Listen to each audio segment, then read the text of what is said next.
Hola, buenos días, buenas tardes en algunos casos también, dependiendo de dónde estén. Un gusto estar acá nuevamente con ustedes en esta quinta y última sesión del segundo ciclo de microcursos que hacemos desde el área de extensión de RIMISP.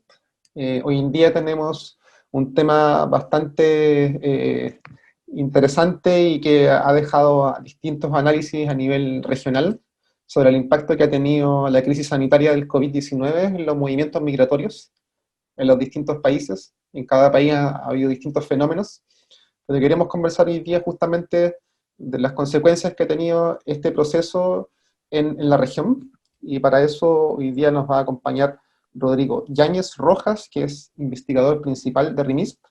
Y antes de presentarle y que comience su clase, quisiera darles algunos pequeños recordatorios para la sesión de hoy. Lo primero es que esta clase dura una hora en total. De esos 60 minutos, 40 o 45 son de exposición de parte de Rodrigo, y después tenemos un espacio de preguntas, reflexiones y comentarios que ustedes quisieran hacer. Todas estas, es importante que las hagan llegar a través del chat, que va a estar habilitado en toda la sesión. Así que si hay alguna pregunta, duda, reflexión, la hacen llegar por esa vía. Las cámaras, por supuesto, y audios apagados para que tengamos esta clase en óptimas condiciones. Y sin más que añadir, presento a Rodrigo Yáñez. Él es investigador principal de RIMIS, como les comentaba, doctor y máster en Sociología y Estadística de la Escuela de Altos Estudios en Ciencias Sociales de París, antropólogo social de la Universidad de Chile. Se ha especializado en el diálogo entre metodologías y análisis de datos y en temáticas como la justicia social y las representaciones de la desigualdad. Ha trabajado en diversos proyectos de investigación en Chile y Latinoamérica con comunidades y ha impartido clases en diversas universidades y escuelas de investigación en Francia, como la ENS, la EGES, Sciences Po y PSL Research University. Actualmente también es profesor del máster en Sociología de la Universidad Diego Portales. Rodrigo, por favor, adelante. Muchas gracias por la presentación, Patricio, y muchas gracias a la gente que está escuchándome a esta hora del día. Lo que hoy día vamos a conversar, que les propongo como temática, es el tema de los movimientos migratorios en la región latinoamericana y ver qué está pasando con el efecto del coronavirus en estos movimientos. Esta presentación está hecha sobre los datos que presentamos en un análisis de coyuntura de esta semana en RIMIS, que está ya en la página disponible. Entonces, si ustedes quieren detalles sobre ciertas cifras, sobre cuestiones más específicas, los invito a visitar el número que está ya en la página web. Entonces, hoy día vamos a trabajar los temas más generales y me gustaría a mí cerrar con dos reflexiones que son de orden ya más, digámoslo así, sociológico y político, de hacia dónde va este asunto. ¿Y por qué hablar de migración? ¿No? Yo creo que podríamos partir por ahí la presentación de hoy día. Creo yo que es importante volver a hablar de migración, porque me imagino que ustedes se habrán dado cuenta que cuando comenzó la crisis sanitaria del COVID en Latinoamérica, ya por febrero, marzo, rápidamente hubo un repliegue de la discusión política, económica, a la escala nacional. O sea, rápidamente los problemas que estaban pasando se entendieron como una responsabilidad propia de un Estado y una nación. ¿Mm? Y la agenda temática pasó a estar centrada en temas sanitarios, temas de capacidad de cama, capacidad de ventiladores y todo lo que ya sabemos, ¿no? El número de contagiados, los muertos, y eso se tomó rápidamente a la agenda política. Posteriormente empezó el tema económico, cómo afrontamos la crisis, el tema de los bonos, la inversión pública para reactivar la economía, incluso antes, cómo hacer para que la gente no tuviera problemas de abastecimiento, etcétera, etcétera. Esas dos temáticas, y creo yo que era lo que había que hacer, ¿no? Se tomaron la agenda política y lamentablemente dejaron ciertas temáticas que estaban dando vuelta antes de esto, ¿no? No mucho más allá de febrero de este año, y que estaban cruzando fuertemente lo que habla las sociedades, ¿no? Y pienso yo que el tema de las migraciones es uno de esos temas que pasaron a segundo plano y que hasta el mes de enero estaban arriba en la agenda política. Y no solamente el tema de las migraciones, también el cambio climático, por ejemplo.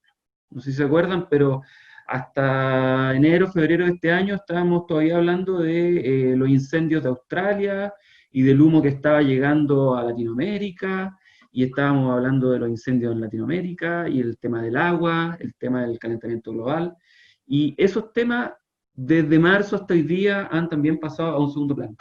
Pero creo yo que es un tema de vital importancia para reactivar nuestros países que están hoy día en situaciones muy complejas en términos sanitarios, pero también económicas, porque la reactivación va a la par de ellos, ¿no? De cómo afrontamos temas que no solamente afectan a unos cuantos, sino que son ya temas estructurales. Entonces, sobre estos dos elementos, o sea, sobre esta necesidad de volver a hablar de la migración, ya que ya estamos casi llegando a septiembre y hay que volver a hablar de ciertas cosas, creo yo que es necesario repensar cómo afrontamos nosotros los movimientos migratorios. Entonces, para la orden de la presentación de hoy día, hay 4 temas que yo propongo discutir. Uno es situar el tema de los movimientos migratorios a escala mundial, ver qué está pasando en el mundo hoy día con los últimos reportes que se han publicado. Luego ver la situación en América Latina, qué está pasando con los movimientos migratorios en América Latina. Y el tercer punto creo yo que es necesario enfocarse, que es el caso venezolano, que como ustedes, lo que estaba comentando antes, hasta el mes de febrero, marcó la agenda, no solamente, yo estoy hablando aquí desde Santiago de Chile, pero también marcó la agenda en diferentes países de la región, y cerrar con aspectos políticos y sociales que es necesario, creo yo, abrir en este nuevo escenario global en el que estamos viviendo. Entonces, perdón, yendo al primer tema que nos convoca, es que según los reportes, el último reporte de la ONU Migración, hay un aumento de migración a escala mundial, ¿no? Con los datos que tenemos hasta el año 2019. Y este aumento de migración a escala mundial está en gran medida ligado a conflictos por violencia extrema, por la inestabilidad económica y política de los países, y una serie de elementos y dinámicas internas de los países que están ligadas a guerra, a dictaduras, a opresión de los derechos humanos, que ha obligado a mucha gente a migrar. Lo interesante de este reporte es que integra el efecto del cambio climático y medioambiental como una de las principales causas en la expulsión de población de los países a nivel mundial. Esto ya se evidenció en algún otro reporte, pero quisiera señalarlo con especial énfasis porque ya el cambio climático medioambiental es una de las causas que se puede situar a la par con, por ejemplo, guerras, ¿no? Y casos de violencia, inestabilidad económica y política. Y en esto no solamente estamos hablando de un par de países, sino que ya es una situación que se evidencia en el reporte en países de Asia, de África, de América Latina, incluso Estados Unidos, ¿no? Donde procesos de sequía, de lluvia o procesos de inundaciones obligan no solamente a algunos individuos, algunas familias a partir, sino que estamos hablando ya de poblados enteros que frente al estrés hídrico, por ejemplo, ya no tienen oportunidades en sus territorios, donde han vivido tradicionalmente, y se ven obligados a partir. Los reportes internacionales nos muestran que hoy día existen aproximadamente 272 millones de migrantes alrededor del mundo. 272 millones es más que la población de Brasil, es casi la población de Estados Unidos, ¿no? Algunos millones. Estamos hablando de que, para que tomen un poco la envergadura del asunto. Esa es la cantidad de gente que hoy día migra alrededor del mundo. Es bastante, pero también es necesario ponerla en contexto a nivel global, siempre creo yo, porque si no es muy fácil caer en los juicios de xenofobia o gente que rechaza la migración porque a veces también mediáticamente tiene un impacto mucho más fuerte de lo que es, ¿no? Si lo ponemos en contexto, por ejemplo, como está ahí en la diapositiva, esta cifra sigue siendo un porcentaje muy pequeño de la población, ¿no? Es el 3,5% de la población mundial, lo que implica, por otra parte, ¿no? Que el 96,5% de los individuos alrededor del mundo residen en su país natal. ¿Mm? Y si lo consideramos, por ejemplo, lo comparamos con la migración en el año 1970, se calcula que los migrantes representaban 2,3% de la población mundial. Sabemos que esto ha aumentado un 1,2%, ¿no? Es proporcional a la población mundial también, pero no son cifras que a veces hay tendencia a remarcar en los medios de comunicación como si esto fuera un fenómeno que está desbordando el mundo entero, ¿no? Todavía son cifras acotadas y que están asociadas a ciertos países y regiones. ¿Mm?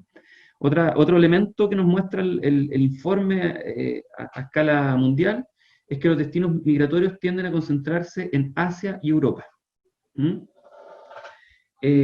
Por efectos de migración, digámoslo así, externa, pero también hay mucha migración intrarregional, que son fenómenos, por ejemplo, cuando se mueve población en China, dentro de China.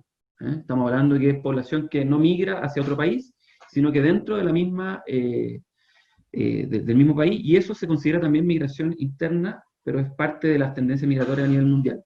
Que también conocemos nosotros, por ejemplo, que a veces sucede en el caso colombiano, cuando hay conflictos, hay población que se ve obligada a migrar de una región a otra para salvaguardar su vida, ¿no? Y el destino migratorio hacia Europa también es importante destacar porque Estados Unidos deja de ser uno de los destinos de migración como de preferencia, digamos así, o de posibilidad en las tendencias a nivel mundial. En este contexto global, ¿qué está pasando en América Latina y el Caribe? ¿Mm? La región tiene un importante flujo de emigración extrarregional, donde destacan dos destinos que son tradicionales, que se conocen después de larga data, que son Estados Unidos como destino principal y luego España. Sin embargo, a partir de los años 2000, se ha visto intensificada la migración intrarregional, que es lo que estábamos comentando antes, ¿no? Y especialmente en América del Sur. Este elemento es importante a destacar porque los últimos reportes están mostrando que hay una tendencia mundial donde la migración sur-sur representa el 37% de la migración internacional, mientras que la migración sur-norte el 35%. Esto quiere decir que las migraciones, incluso si son a otros países, se están quedando en las regiones, en las macroregiones, del mismo, de las mismas latitudes, digamos, ¿no? O sea, los países están migrando dentro del sur, y esa migración sur-sur está reemplazando esta migración que históricamente fue sur-norte, en dirección hacia Estados Unidos, hacia Europa o hacia Europa, ¿no? Los dos polos con mayor atracción. Y algunas de las razones que explican este cambio están ligadas a que los países del norte han tomado medidas restrictivas, que hemos escuchado en los medios de comunicación, ¿no? Con la migración internacional. Estamos hablando de restricciones en las fronteras, restricciones al asignar visas, militarización de pasos, lo que pone mayores riesgos a la población que migra, muchas veces a través de pasos irregulares, y también asocia costos a las personas que migran, ¿no? Costos de todo tipo, desde sacar los papeles, digámoslo de alguna manera, hasta también los costos que tiene migrar a través de otras redes. Y también esto se explica por la crisis económica financiera que se generó el año 2008, que generó que el mercado laboral del norte global, se viera fuertemente afectado.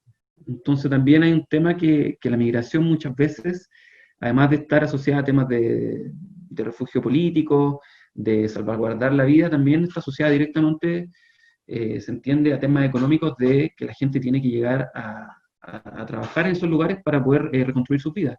Y cuando en el norte global hay menos trabajo, entonces también se generan efectos que detienen estos flujos migratorios.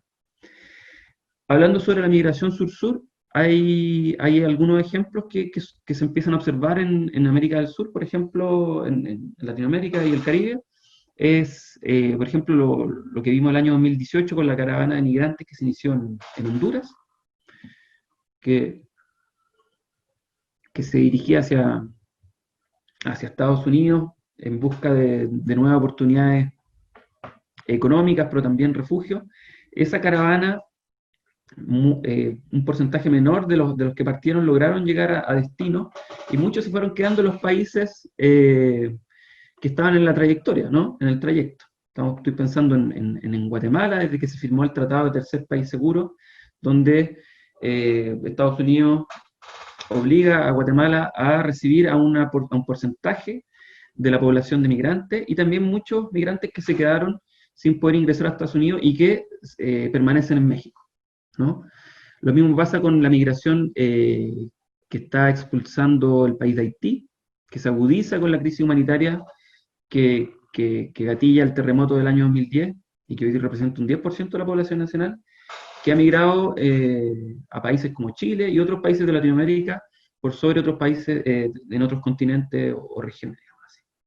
Y el tercer gran caso es el caso venezolano, donde ahora quisiera detenerme, que a partir de la crisis política y económica que enfrenta el país ya desde hace varios años, ha expulsado alrededor de, según las cifras oficiales, más de 5 millones de personas desde Venezuela, y estos más de 5 millones son las cifras oficiales, ¿no?, que entregan los países que reciben población, pero como mismo indican, como los mismos datos indican, estos datos no consideran la población que deja el país por flujo irregular, es decir, por fronteras irregulares, que algunos indicadores muestran que podría ser incluso el doble, ¿no? Estamos hablando que Venezuela es un país de 28 millones de personas, entonces ya esto empieza a ser un porcentaje importante de su población nacional. Les presento este mapa donde se muestra la distribución de la población venezolana en la región, de cómo se ha distribuido desde México hasta Chile, y se observa que los principales países de migración son Colombia, que tiene, según las cifras oficiales, insisto, 1.700.000 individuos. Luego es Perú, con más de 800.000 individuos que han llegado. Luego está Chile, con alrededor de 450.000 personas, y Ecuador, con alrededor de 360.000 personas. Pero podemos ver que también hay gente en Brasil, en Bolivia, en Argentina, en Uruguay, en República Dominicana, en México. Es decir, es un fenómeno que hoy día ya tiene una escala regional, y esto ha implicado una serie de discusiones a nivel interno, ¿no? Porque los mercados laborales y también de protección social a escala Latinoamérica son débiles. Los mercados laborales presentan una alta informalidad. Entonces, desde ya hace algunos años, es una discusión interna en cada uno de los países de cómo lograr absorber esta migración venezolana constante, con políticas migratorias que no están muchas veces preparadas para esta llegada de flujos, porque la región latinoamericana tiene una experiencia más que es de expulsión de población que de recepción, salvo los casos más grandes como lo que sucede en Brasil, Argentina y México, que son países que históricamente han absorbido mucha población migrante, pero en otros países como Perú, Ecuador, Colombia, Chile, son países que no tienen mucha tradición, larga tradición de absorber población. Entonces, esta migración nos pone en un escenario donde los flujos van directamente o principalmente hacia América del Sur. Como les decía, se observa una sobrecarga en los sistemas de protección social limitados y mercados laborales con altos porcentajes de informalidad. Y esta migración, que era un flujo regular, ¿eh? Desde 2017, 2018 en adelante, a partir de la emergencia del coronavirus, genera un flujo inverso, ¿no? Se empieza a constatar que hay un importante proceso de retorno hacia Venezuela, desde todos los países, pero principalmente de países como Perú, Ecuador e incluso Argentina. ¿Mm? La situación es compleja porque en el camino de retorno a Venezuela, en la frontera de Ecuador con Colombia principalmente, lo que es la región sur de Colombia, la región de Nariño y la región norte de Ecuador, en la zona de Carchi, las regiones de Carchi y Imbabura, se han concentrado miles de migrantes que no logran ingresar a Colombia, producto del cierre de las fronteras que ha establecido Colombia para controlar la expansión del coronavirus, del COVID-19. Esto es complejo porque es mucha la gente que está llegando a esa zona que no logra traspasar, pero también por las características de las personas que están llegando, ¿no? En este mapa se aprecia la frontera entre Colombia y Ecuador. Vemos que aquí está el principal paso donde la información, que no es mucha, por eso también es un tema de interés, creo yo, que es necesario trabajar, porque la información que tenemos nos muestra que en el puente internacional de Rumichaca, que está aquí, perdón, que conecta la zona de Tulcán y Ipiales, que son ciudades fronterizas, como no puede pasar la población, están comenzando a pasar por pasos ilegales, que muchas veces están aquí en una zona volcánica, donde hay frío en las noches, donde hay una amplitud térmica importante, y por pasos ilegales también en esta zona, hacia el Pacífico, donde hay presencia también de conflicto armado colombiano. Entonces los inmigrantes también están sujetos a esos conflictos y a la extorsión, que también ya hay una red de coyotes, que es gente que a través, por dinero, no ayuda, permite a la gente no pasar por pasos que ellos conocen clandestinos. Entonces aquí se está acumulando mucha gente. Yo he estado leyendo sobre el tema, informándome sobre documentos oficiales que genera Colombia, Ecuador, también las Naciones Unidas, con su oficina de migración. La información es limitada, también, por lo tanto, en este interés por entender lo que está pasando con la migración venezolana, he estado haciendo entrevistas con gente que están en el lugar, digamos, población migrante que está de paso, que está en transición, y también población migrante que se ha quedado en esa zona y está intentando ayudar a sus propios compatriotas, ¿no? Y a partir de esta información que he podido ir recabando con algunos colegas, hay ciertos indicadores, elementos que se constatan que son de primera necesidad, ¿no? Que son los más urgentes en este momento de vulnerabilidades de la población migrante.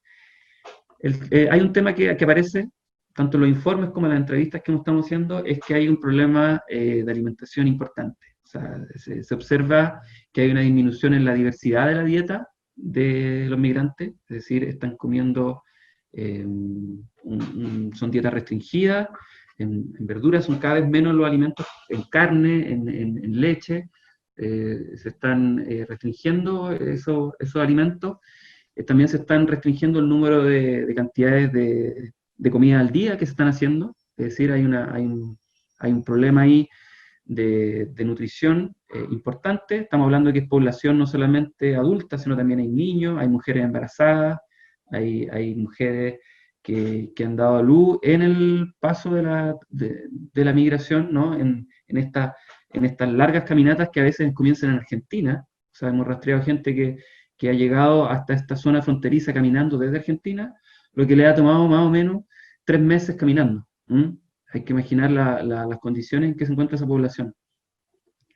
Hay problemas de pagar los arriendos, mucha gente que vive incluso en esa zona ha tenido que dejar sus casas porque como el coronavirus congeló los mercados laborales. ¿Mm? Incluso existen los confinamientos, los toques de queda, entonces incluso la economía más informal, lo que es la venta en calle, la repartición de alimentos, se ha detenido y la población no tiene acceso a fuentes de ingresos que les permitan pagar estos arriendos y esto lo ha expulsado de sus casas, lo que se conjuga con el aumento de los niveles de pobreza y mendicidad, ¿no? Esto lo están mostrando los informes ya, y también las entrevistas que hemos hecho, o sea, muchas familias han tenido que dejar sus casas y están viviendo en la calle, también porque los los recintos de resguardo que habían a veces para la población migrante ya no dan abasto. Muchas veces esos recintos estaban hechos para que la gente pasara una noche, eh, pudiera dormir, alimentarse y al día siguiente siguiera rumbo hacia el sur.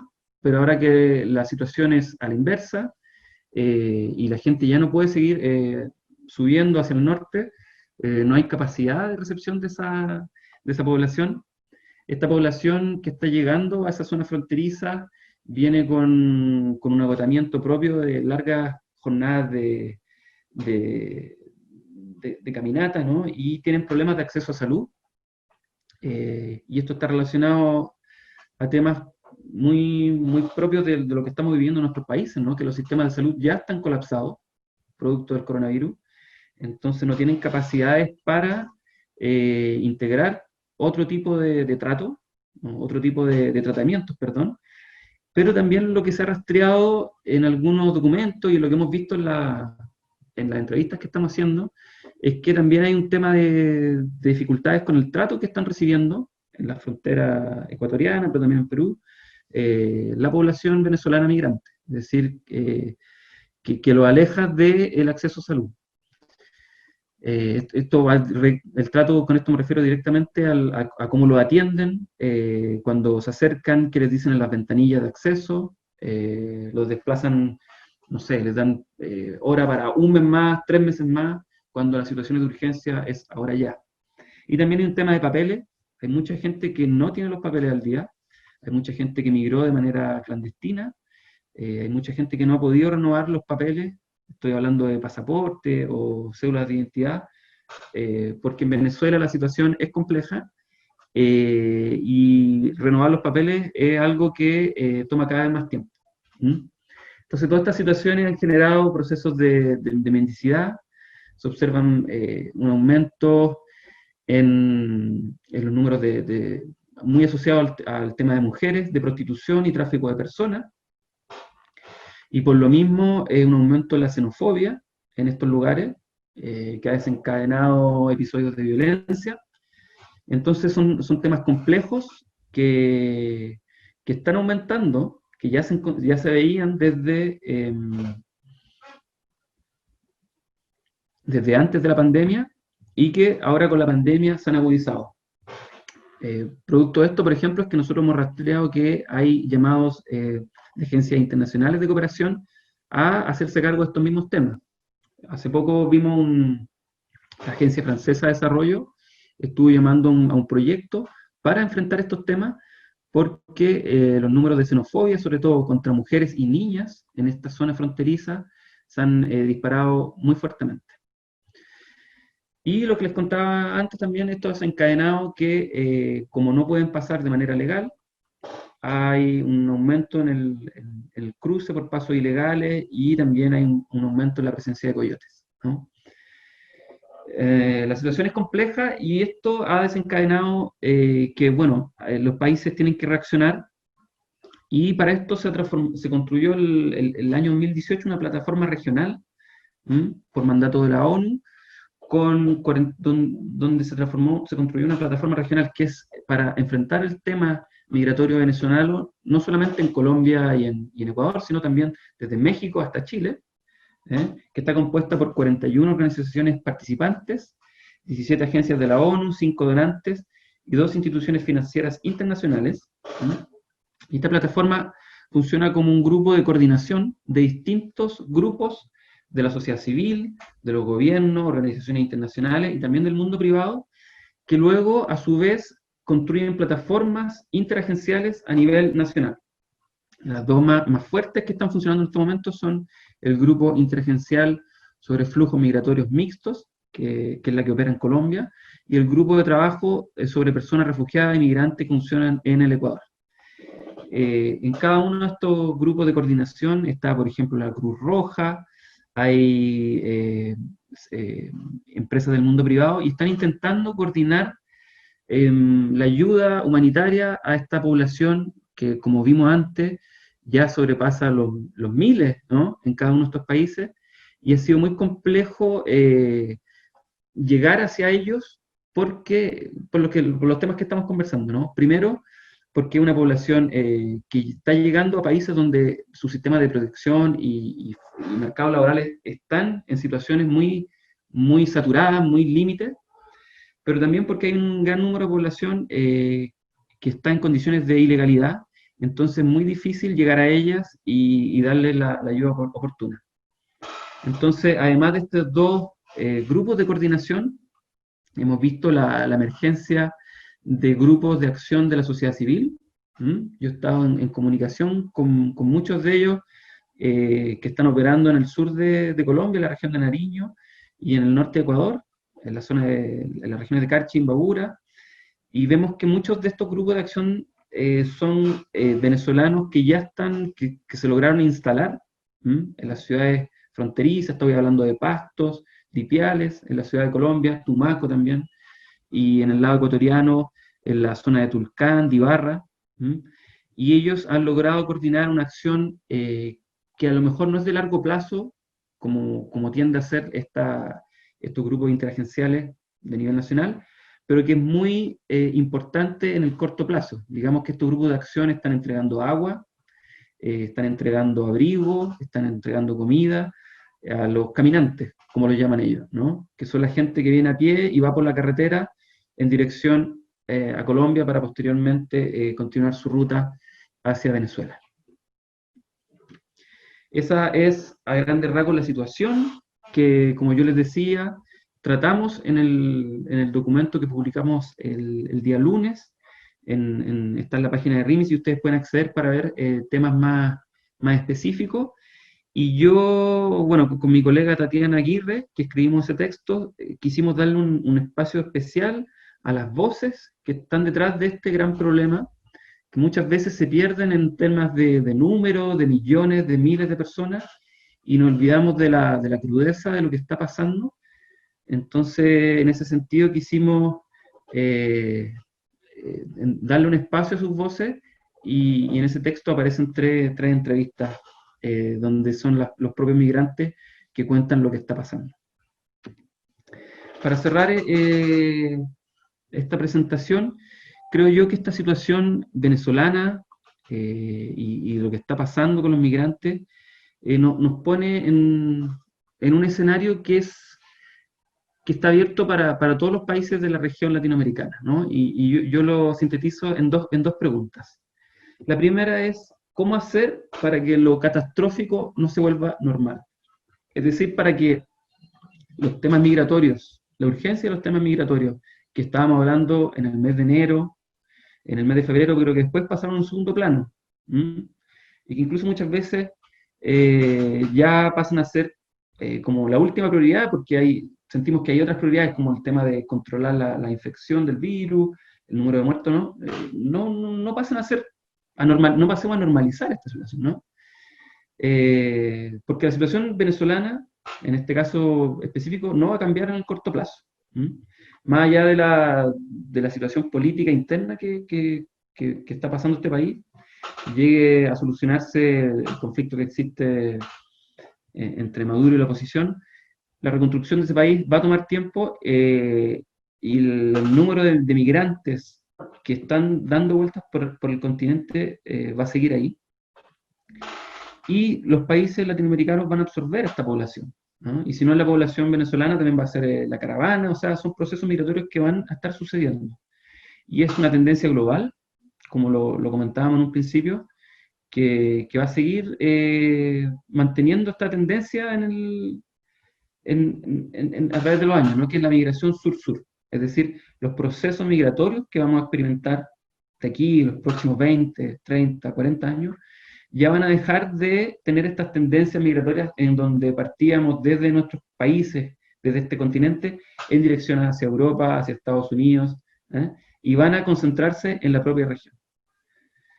Entonces, ¿cómo hacer que esto, que lo catastrófico no se vuelva normal? Creo yo que va en gran medida porque es necesario que los temas migratorios se incorporen a las políticas públicas de los países que no están acostumbrados a recibir, sino a expulsar población, y que forman parte ya de los desafíos de los estados en el siglo XXI, ¿no? La migración ya no debe ser vista como un hecho contingente, circunstancial, específico a ciertos países, a ciertos años, sino que es un fenómeno estructural, digamos así, ¿no? Y es lo que está mostrando toda la discusión teórica en términos en las dimensiones que trabaja temas de políticas públicas, que trabaja temas de sociología, de construcción de las sociedades, y la migración es un tema tan central hoy día en la sociedad del siglo XXI a nivel global, como lo va a hacer el envejecimiento, como lo está haciendo el envejecimiento,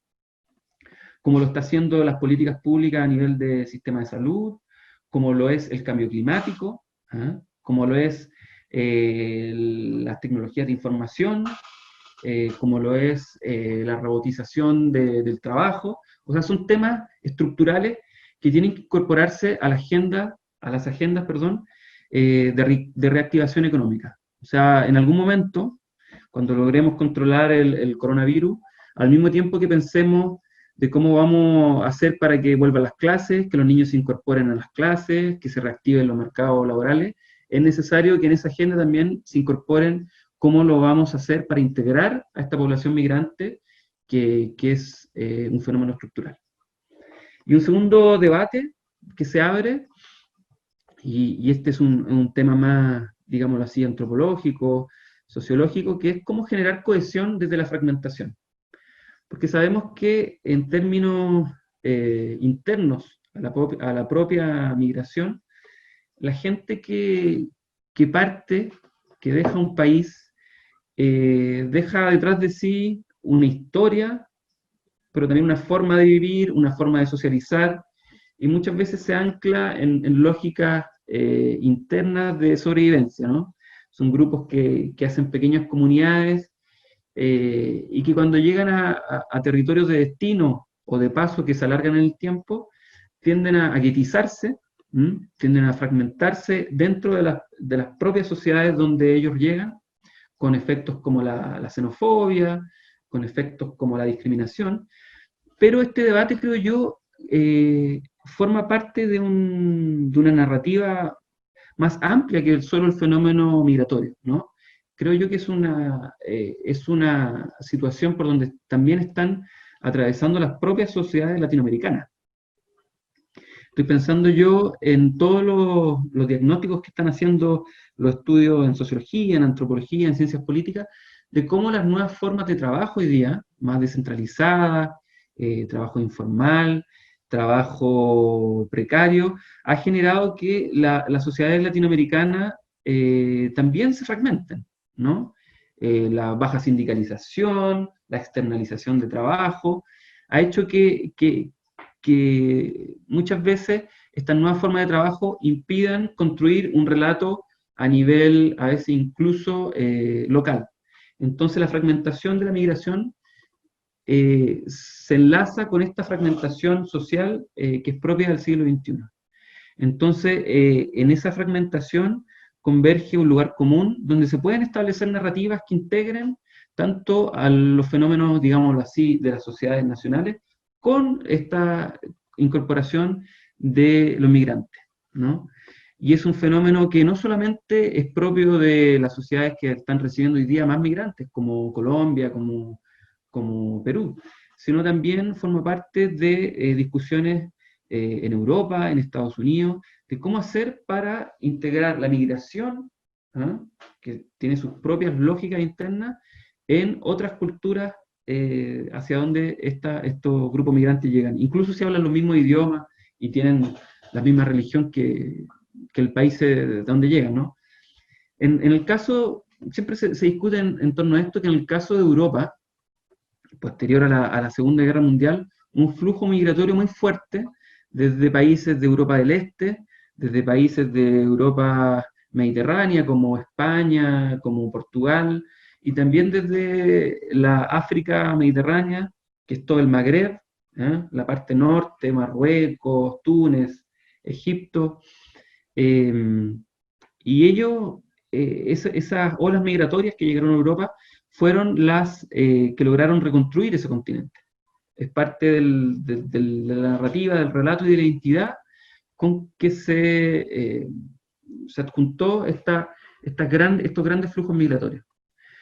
Hoy día Europa vuelve a tener esta pregunta con los flujos migratorios que están teniendo desde Asia y desde África, con todo este proceso de guerra y crisis política que han vivido estos países que expulsan gente que llega hoy día a Europa. Es bajo qué narrativa se integran estos nuevos individuos a un continente que está sometido a nuevos desafíos, ¿no? Y creo yo que es el mismo espacio que estamos transitando hoy día nosotros como región en Latinoamérica, y es el desafío que tenemos para el siglo XXI, ¿no? ¿Cómo integrar a esta migración sur-sur que está llegando, que va a seguir llegando y que va a ser parte de nuestros procesos estructurales para este nuevo siglo, en nuestras propias lógicas políticas e identitarias internas? Es un debate que se abre y yo no tengo la respuesta hoy día. Creo yo que es una responsabilidad colectiva encontrar respuesta a esto, pero sí creo que una forma de encontrar esta narrativa es visibilizando el aporte de los movimientos de la población migratoria, ¿no? No dejándola en el segundo, tercer o cuarto plano, ¿eh? Y enfocarnos en cuestiones, digámoslo así, nacionales, internas, porque lo migratorio es parte de lo nacional y de lo interno, ¿no? Y aquí conversando con investigadores de Colombia, con investigadores de México, de Perú, hay temas que son parte ya no solamente de cuestiones locales, ¿no? Estamos viendo que hay encuestas que están mostrando que los movimientos migratorios forman parte ya de procesos económicos internos que tienen que ser mejor visibilizados. Estoy pensando, por ejemplo, en el caso de Colombia. Hace un año la migración venezolana fue en gran medida responsable de la cosecha del café. Estaba hablando con una compañera ruralista colombiana que me decía que ellos fueron los responsables de la cosecha del café frente a una escasez de mano de obra interna colombiana. También sucede que en países como Ecuador, en Perú, gran parte de la asistencia médica en regiones aisladas ha estado asociada a la población migrante venezolana.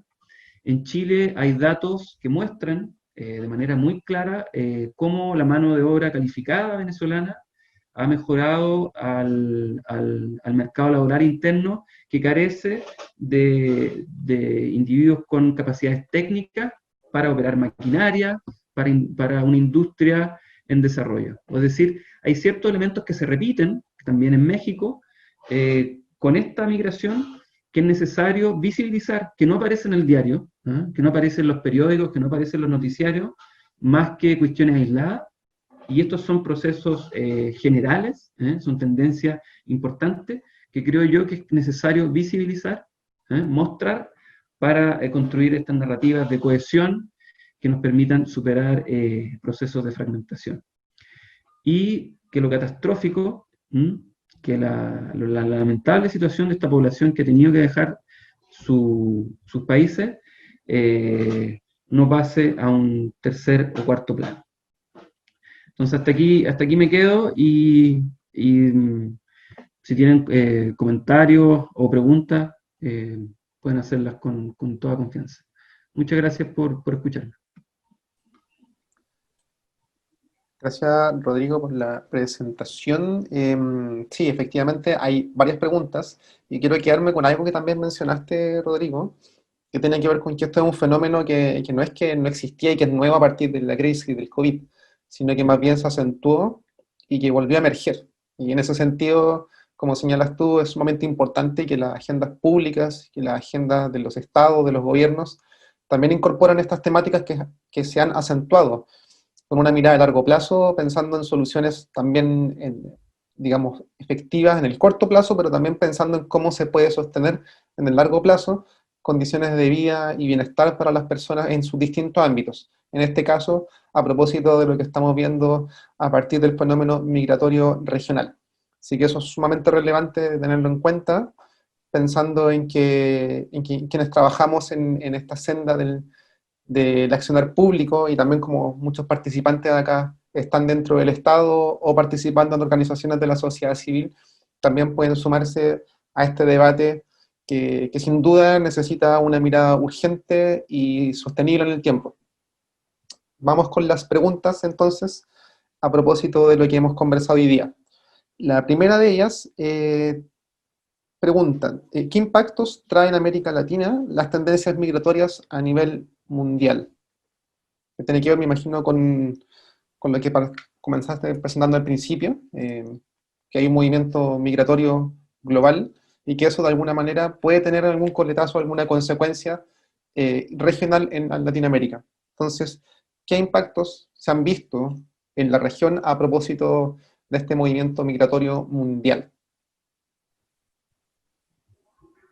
Si respondo de inmediato, yo creo que eh, América Latina, dentro de todo, sigue estando aislada y no recibe población, o sea, grandes poblaciones de otros continentes, pero lo que sí ha significado en términos globales, creo yo que es destacar nuevamente que es algo que se está experimentando en los años más recientes, que es el fenómeno de migración sur-sur. Eso es algo que se está marcando y que no se experimentó antes, ¿no? Es decir, y cuando, insisto sobre esto, cuando nos referimos a migración sur-sur, es que ahora son los propios países latinoamericanos que están absorbiendo la migración de los países latinoamericanos. O sea, esto dejó de ser el norte global, dejó de ser Europa, dejó de ser Estados Unidos, los principales destinos que absorben esta gran masa migrante, y somos nosotros mismos los que estamos incorporando a todas estas vidas que están dejando sus países. Gracias, Rodrigo. Vamos con la siguiente pregunta que también nos llegó al chat. Y es justamente una reflexión, un comentario que tiene que ver con un caso panameño, y yo creo que también ocurre en distintos países de la región, en que la migración es vista como un tema de seguridad, más que desde una política social. Entonces, en ese escenario es importante cambiar el foco de cómo se ve el proceso migratorio en los países y sobre todo ahora en este proceso post-COVID o durante COVID. Sí, creo yo. De hecho, tampoco hay que, digo yo, polarizar el asunto en términos de que hay una sola lectura de la migración, ¿no? Porque la migración es un fenómeno que implica, que tiene distintas dimensiones, ¿no? Y una de ellas es la seguridad. Creo yo que es un tema que no hay que dejar de hablar, ¿no? Es importante, así como los países tienen que transformar sus políticas en salud, también transforman sus políticas fronterizas, pero creo yo que cuando se hace énfasis solamente en los temas de seguridad, en los temas de frontera, se deja de hablar del otro, que es, creo yo, de lo que se tiene que volver a hablar, y es donde el fenómeno migratorio puso donde los países pusieron mucho énfasis en los últimos, diría yo, los últimos años. La experiencia chilena muestra que el tema venezolano se enfocó mucho de esta perspectiva, y también la migración que está llegando desde países como Colombia, desde Haití, de Perú, en temas fronterizos, en temas de seguridad, en temas de visa, pero eso dejó de hablar de la gente que ya está dentro del país y que sigue llegando, y es cómo incorporarlo a través de políticas multiculturales en los sistemas educativos, de acceso a los sistemas de salud, de acceso al sistema del trabajo, ¿m?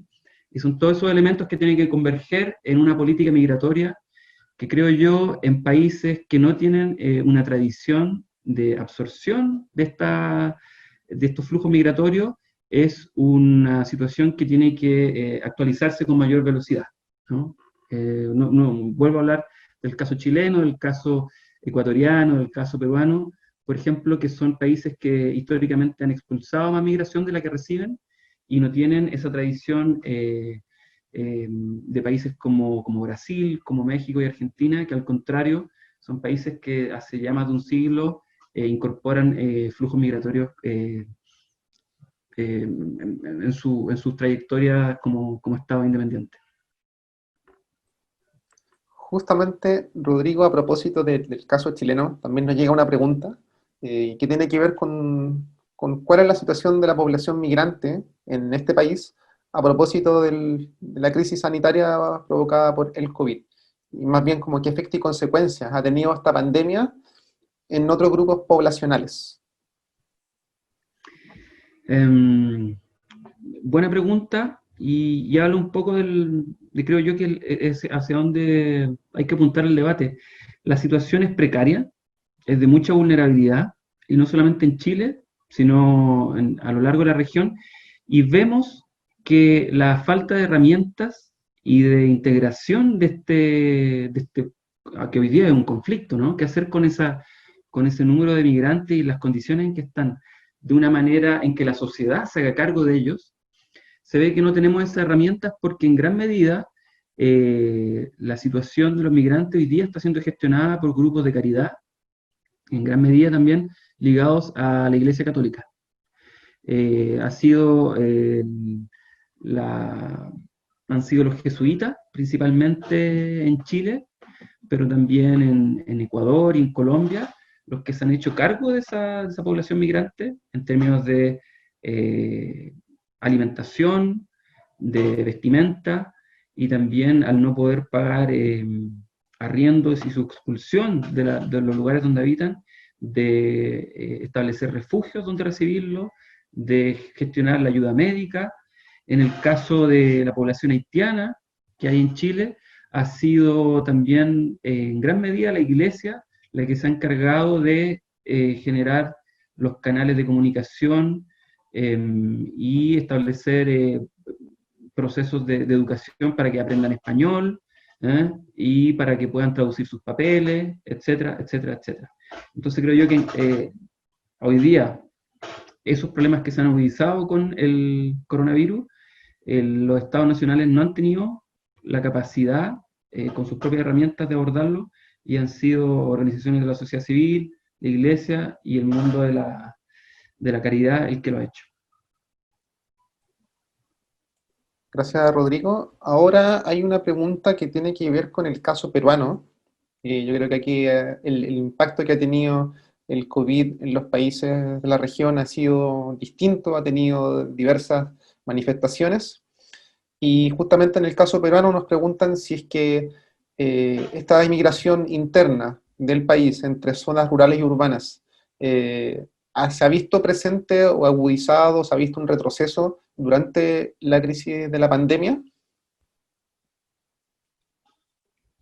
La verdad es un tema bastante específico, no me atrevería a dar una respuesta taxativa, no he estudiado el tema, pero sí sé que los procesos de migración interna, rural-urbano, son procesos de total actualidad en América Latina y tienen que estar mediados de alguna manera por el conflicto, pero no me atrevería a aventurar una respuesta porque no conozco la situación.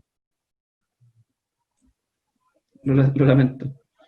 Gracias, Rodrigo. Y yo creo que para ir ya cerrando el ciclo de hoy, hay una pregunta que también tiene que ver con poner este tema en perspectiva, como tú mencionabas, de qué es posible hoy en día, de qué es necesario y cómo es posible también vislumbrar una agenda humanitaria en temas regionales, como a nivel regional desde los distintos estados que conforman la región, pero también los países, como en el fondo qué es posible hacer desde las agendas políticas, desde las agendas públicas también, que también son parte construidas por las sociedades, instalar el tema humanitario a propósito de la migración y pensar también en avanzar a esa lógica mucho más de protección social a distintas poblaciones que sin duda van a enriquecer desde un punto de vista inclusivo, multicultural, digamos, el desenvolvimiento de la sociedad.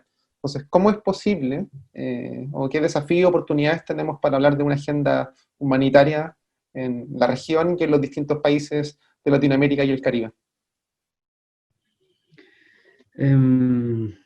¿Cómo es posible? Yo creo que en gran medida están enfocadas las dos preguntas con las que quise cerrar la presentación hoy día. La migración es un fenómeno que no es pasajero, es un fenómeno estructural, es un fenómeno que está identificado en la literatura, las ciencias sociales, en la economía, y que no solamente tiene costos, digámoslo así, tiene que ser enfocado como un conflicto, ¿no? La migración es un fenómeno que está lleno de oportunidades y es necesario, creo yo, visibilizar esos temas. Si no se visibilizan, es muy, eh, es muy probable que la migración se genere una identidad ante migración y procesos como de rechazo, de xenofobia, verla como un problema en sí mismo, ¿no? Pero la migración está asociada a una serie de virtudes que no solamente experimenta un país, sino que son efectos en todos los países, que están asociados a mejora en la dinámica interna económica. Son los países que reciben migración tienen procesos de innovación mucho más potentes, y esto ya lo ha demostrado la literatura en todos los países, en Nueva Zelanda, en Asia, en Europa, en Asia. O sea, los países que absorben migración tienen mayores oportunidades de transformar sus propias realidades que los países que no lo hacen, ¿eh? Los países que absorben migración también son países más jóvenes, en el tiempo, y con eso pueden confrontar mejor problemas asociados al envejecimiento, al tema de las pensiones, a una serie de problemas que están enfrentando, por ejemplo, países como Japón, que envejecen y no absorben mucha migración, y hoy día han tenido que abrir su frontera porque necesitan de la migración para poder estructurar sus políticas de aquí a 50 años, ¿no? Entonces, de esas cosas hay que hablar y entender que la migración es un fenómeno que forma parte de nuestra también experiencia vital, ¿no? ¿Quién no es migrante? ¿Eh? Todos somos migrantes. En algún momento u otro de la historia, todos hemos migrado, ¿no? Si lo tomamos en términos súper históricos y prehistóricos, todos venimos de África. Y si lo pensamos en términos históricos, la población indígena que habitaba este continente antes de la llegada de los españoles se mezcló con una población migrante de Portugal, de España, luego del resto de Europa y el mundo, donde nosotros somos parte de este flujo. Entonces, cerrar las fronteras es también cerrarnos a una lectura de nuestra propia historia y no solamente de los países, sino humana. Yo creo que hacia allá hay que apuntar esto. Y la sociedad del siglo XXI, hiperconectada, hiperglobalizada, no solamente por Facebook, Twitter e Internet, ¿no? O por esta clase que estamos haciendo aquí por Zoom, sino que también por el flujo de frontera y el flujo de población que puede migrar de un país a otro por necesidades económicas, por necesidades de refugio, por necesidades de derechos, ¿no? Y yo creo que hay que centrarse en esos procesos. Muchas gracias, Rodrigo. Yo creo que ya estaríamos para cerrar la sesión de hoy.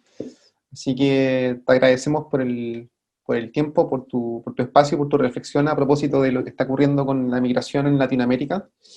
Y también agradecer a quienes participaron hoy día y a todas las personas que se sumaron en este primer y segundo ciclo que tuvimos en este año 2020, año complejo, por cierto, pero que también nos deja un montón de desafíos, como que esa es la principal lectura que tenemos a propósito de lo que estamos viviendo con la pandemia, que esto es una crisis, sin duda, que tiene efectos nefastos y negativos para mucha población, pero que también es una oportunidad para innovar, para cambiar las condiciones de vida en las que las personas están viviendo y sus entornos.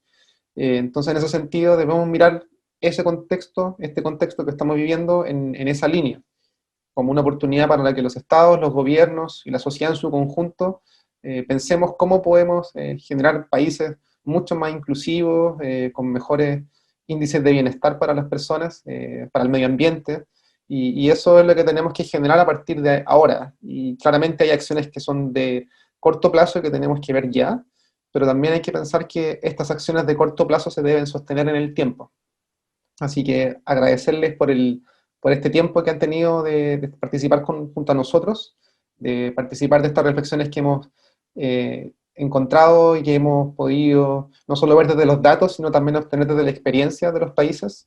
Así que felices de esta convocatoria que tuvimos y nos veremos en una próxima. Cualquier duda, consulta que tengan de estos cursos o de otros que estemos impartiendo, me pueden escribir a mí a extensión@rimis.org y por esa vía quedamos en contacto. Así que muchas gracias, les deseamos un año excelente, que sea de mucho éxito y muy probablemente el próximo año tengamos otro ciclo de microcursos, así que atentos a esa convocatoria. Muchas gracias Muchas y gracias. saludos. Muchas gracias. Chao.